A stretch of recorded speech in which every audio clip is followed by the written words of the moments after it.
Dikur, kur shikoje një usta, i thoje me respekt. Punë e mbar usta. Dhe ai e kishte për nder zanatin që bënte. Vinte në orar, nuk gënjente, nuk e linte pas punën, e kishte fjalën fjalë dhe duart flori. Ishin njerëz që ndërtonin shtëpi, por mbi të gjitha ndërtonin besim.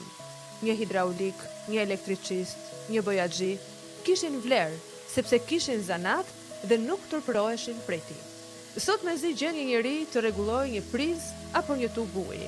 Telefonon njërin, nuk vjen, tjetri thot nesër dhe zhduket për një javë të tërë, sepse shumica kanë ikur jashtë. Kanë marrë zanatin dhe janë larguar, sepse bota i vlerëson më shumë se sa ne.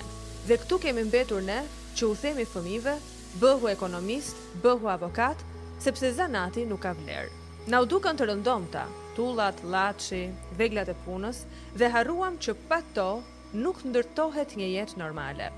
Sot kemi diploma pafund, por s'kemi njeri që na rregulloj shtëpinë. Kemi zyrat plot, por mungojnë njerëzit që dinë të punojnë me duar dhe me zemër.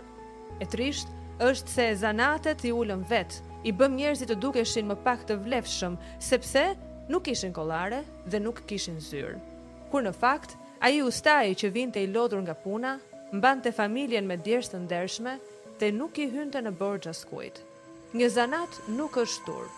Turp është të kesh diplom e të mendosh se je më lart se të tjerët.